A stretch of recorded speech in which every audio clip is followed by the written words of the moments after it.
មកពីមូលហេតុទាំងនេះសោះបានជាម៉ូតូចេះតែស៊ីសាំងច្រើនខុសពីធម្មតានិងបញ្ហាម៉ូតូហុយផ្សែងខ្លាំងគឺជាសញ្ញាព្រមានថាម៉ាស៊ីនមានបញ្ហាហើយ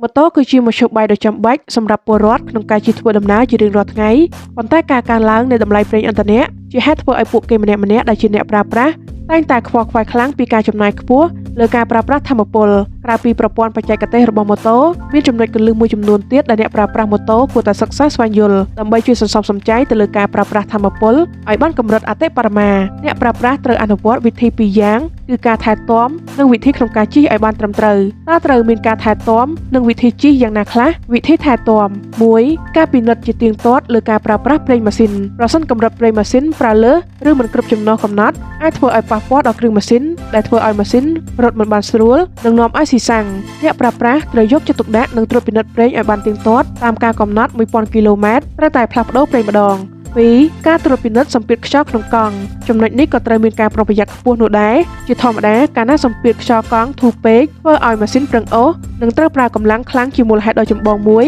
ធ្វើឲ្យម៉ូតូឆាប់ស៊ីសាំង3ត្រួតពិនិត្យច្រវាក់ម៉ូតូនិងផ្សេងៗទៀតជាប្រចាំថ្ងៃ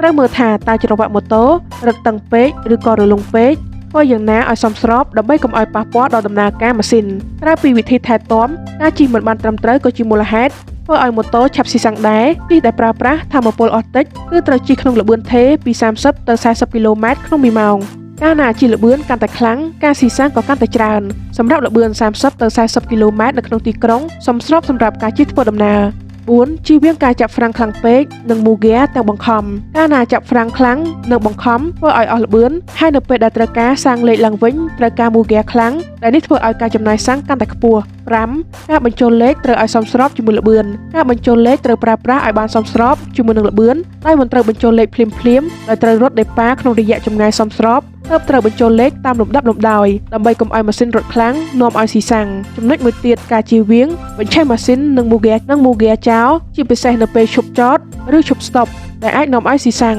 ក្រៅពីនេះកត្តាដឹកលើសទម្ងន់ក៏ជាមូលហេតុធ្វើឲ្យម៉ូតូឆាប់ស៊ីសាំងដោយសារតែការដឹកធ្ងន់ធ្វើឲ្យម៉ាស៊ីនប្រឹងអូសទាញតែចុងក្រោយក្រៅពីធ្វើឲ្យឆាប់ខូចម៉ាស៊ីននិងនាំឲ្យស៊ីសាំងចំណុចខាងលើនេះគឺជាគន្លឹះខ្លះៗសម្រាប់កាត់បន្ថយការប្រើប្រាស់សាំងហើយអ្នកប្រើប្រាស់ម៉ូតូជាមធ្យោបាយអាចយកទៅអនុវត្តដើម្បីកាត់បន្ថយការចំណាយមួយចំណែកលើការប្រើប្រាស់ប្រេងឥន្ធនៈបញ្ហាម៉ូតូហុយផ្សែងខ្លាំងនៅពេលធ្វើដំណើរទៅណាមកណាស្រាប់តែម៉ូតូហុយផ្សែងខ្លាំងការពិតម៉ូតូហុយផ្សែងខ្លាំងមានមូលហេតុម៉ូតូហុយផ្សែងខ្លាំងមានពីរករណីគឺបញ្ហាបេននិងក្រវ៉ាត់ពីស្តុងសឹករីករិលករណីទី1កាលណាបេនសាំងមានបញ្ហាវាធ្វើឲ្យរបាយសាំងនិងខ្យល់រត់ឲ្យស្មើគ្នានាំឲ្យចំហេះរត់អត់សប់ដែលនេះបណ្ដាលឲ្យម៉ូតូបញ្ចេញផ្សែងខ្មៅច្រើនខុសពីធម្មតាដូចនេះត្រូវប្រញាប់យកទៅឲ្យជាងត្រួតពិនិត្យមើលដើម្បីជៀសវាងបញ្ហាខូចធ្ងន់ធ្ងរដល់គ្រឿងម៉ាស៊ីនចំណែកករណីទី2អាចបណ្ដាលមកពីបញ្ហាក្រវ៉ាត់ពីស្តុង